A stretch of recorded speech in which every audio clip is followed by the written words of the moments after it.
പട്ടി അടിക്കാതിരിക്കാനായിട്ട് റോട്ടിലേക്ക് ഇറങ്ങിയിട്ട് വണ്ടി അടിക്കാൻ പോയൊരു ഈവനിങ് വാക്കിൻ്റെ വ്ളോഗാണിത്. ATM നിന്നാണ് തുടങ്ങിയത്. എളിയമ്മക്ക് സാലറി കയറുന്നു നോക്കണമായിരുന്നു. എളിയമ്മ ഗൂഗിൾ പേ യൂസ് ചെയ്യാറില്ല. അപ്പോൾ അത് നോക്കാൻ വേണ്ടി ചെന്നപ്പോൾ എനിക്ക് അതിൽ ബാലൻസ് മാത്രം നോക്കാൻ പറ്റില്ല, പക്ഷേ ക്യാഷ് എടുക്കാൻ പറ്റുമോ? എനിക്ക് എഴുതാനല്ലേ സാറേ അറിയൂ, വായിക്കാറില്ലല്ലോ. ബാലൻസ് ആയിട്ട് നോക്കാൻ പറ്റില്ല വെച്ചാൽ കാശ് എടുത്തിട്ട് ബാലൻസ് നോക്കാന്ന് വിചാരിച്ചു. because of too much money. 100 രൂപ അക്കൗണ്ടിൽ നിന്ന് എടുക്കുകയും ചെയ്ത് ബാലൻസ് ഒട്ട് അറിയാനും പറ്റിയില്ല. എന്താണെന്നറിയില്ല, ATM നിന്ന് റെസിപ്റ്റ് കിട്ടാനുണ്ടായില്ല. പിന്നെ സാലറി എമൗണ്ട് അടിച്ച് നോക്കിയപ്പോൾ മനസ്സിലായി സാലറി കയറിയിട്ടില്ലെന്ന്. അപ്പോൾ ഇത് കഴിഞ്ഞിട്ടാണ് ഞങ്ങളുടെ ഈവനിങ് വാക്ക് സ്റ്റാർട്ട് ചെയ്തത്. സത്യം പറഞ്ഞാൽ എങ്ങോട്ടാണെന്നൊന്നും ഐഡിയ ഒന്നുമില്ല. പോകുമ്പോൾ എങ്ങോട്ട് പോകുമെന്ന് തോന്നുന്നു, ആ വഴി ഒന്ന് ജസ്റ്റ് നടന്ന് തിരിച്ചു പോരാം, അതാണ് പ്ലാൻ.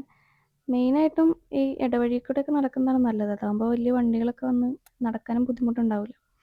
പിന്നെ പോണ വഴിക്ക് കുറച്ച് വീഡിയോസൊക്കെ എടുത്തായിരുന്നു. ഇത് ഇവിടെ ഉള്ളൊരു അമ്പലമാണ്, പന്നക്കടം.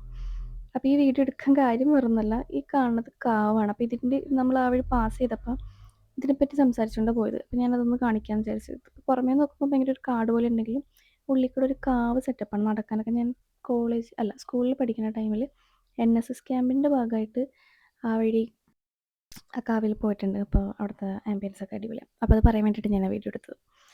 പിന്നെ എളിമയാണെങ്കിൽ പണ്ടത്തെ കുറേ കാര്യങ്ങളൊക്കെ പറയാം. അവരൊക്കെ ഇവിടെ ജനിച്ചു വളർന്നതുകൊണ്ട് ആ ഏരിയനൊക്കെ പറ്റി ഒരുപാട് പറയാനുണ്ടാവല്ലോ.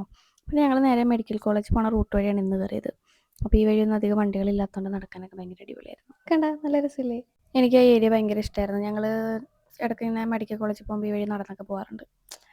അപ്പോൾ ഞാൻ കാണിച്ചത് ആ കാണുന്നതാണ്, അത് മെഡിക്കൽ കോളേജല്ല, അത് ക്യാൻസർ സെൻ്ററാണ്. ഇത് മെഡിക്കൽ കോളേജ്. പിന്നെ നടക്കുന്ന വഴിയിൽ നിന്ന് ഞാൻ ഒരു മഞ്ഞപ്പൂ കണ്ടപ്പോൾ പറിച്ചു. എനിക്ക് ഈ യെല്ലോ എന്ന് പറഞ്ഞ കളറിനോട് ഭയങ്കര ഭയങ്കര ഭയങ്കര ഒബ്സഷൻ. എനിക്കറിയില്ല, അയ്യോ എനിക്ക് ഈ ചെടി ഭയങ്കര ഇഷ്ടമായി. മാഷാഅല്ലാ, ഞാൻ ഭയങ്കരമായിട്ട് തന്നെ അഡ്മയർ ചെയ്യാറുണ്ട് ചില സമയത്ത്. സത്യം പറയുകയാണെങ്കിൽ ഈവനിങ് വാക്ക് കൊള്ളാട്ടോ സംഭവം. ഭയങ്കര ഒരു റിഫ്രഷിങ് ഫീലൊക്കെ. കുറേ നാളോട് വീട്ടിലൊക്കെ ഇരുന്നിട്ട് ഇറങ്ങുമ്പോഴേ എൻ്റെ അനിയത്തി അതിൻ്റെ ഇടയ്ക്ക് എന്തൊക്കെയോ കഥ പറഞ്ഞിട്ടിരുന്ന് എക്സാഗ്രേറ്റ് ചെയ്ത് പറയുന്നതാണ്. ഇതാണ് ഞാൻ നേരത്തെ പറഞ്ഞ പട്ടി അടിക്കാൻ വന്ന് വണ്ടി ഇടിക്കാൻ പോയ ആ എക്സ്പ്രഷൻ. പോണ വഴിക്ക് ഞങ്ങൾക്ക് കുറച്ച് ചെറി കിട്ടി. കണ്ട കളർ പോലെ തന്നെ നല്ല ഒരു പുളിപ്പും ഒരു മധുരമൊക്കെ ആയിട്ട് സംഭവം കൊള്ളായിരുന്നു. അങ്ങനെ ഈവനിങ് വാക്ക് കഴിഞ്ഞ് ഞങ്ങൾ വീട്ടിലേക്ക് പോകാറായി.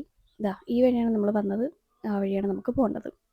അങ്ങനെ ഈവനിങ് വാക്കൊക്കെ കഴിഞ്ഞ് നമ്മൾ വീടിൻ്റെ അടുത്ത് എത്താറായപ്പോൾ ഞലിമാനോട് വാക്കൊക്കെ എങ്ങനെയുണ്ടെന്ന് ചോദിച്ചതാണ്. എളിമക്ക് സാലറി കയറാത്തതിൻ്റെ ടെൻഷനാണ് മുഖത്ത്. ഞാനും എൻ്റെ തത്തമ്മളും. അപ്പോൾ ഇങ്ങനെയൊക്കെയായിരുന്നു ഇന്നത്തെ ഒരു ഈവനിങ് വ്ലോഗ് പോയത്. സംഭവം കൊള്ളായിരുന്നു. ഞാൻ ഭയങ്കര ഹാപ്പിയാണ്. കണ്ടില്ല, അതെൻ്റെ ഫേസ് കാണുമ്പോൾ തന്നെ എനിക്ക് മനസ്സിലാവില്ലേ. ബാക്കി എൻ്റെ കോപ്രായങ്ങളൊക്കെയാണ്, അത് മൈൻഡ് ആക്കണ്ട. അപ്പോൾ അത്രേ ഉള്ളൂ. ബൈ.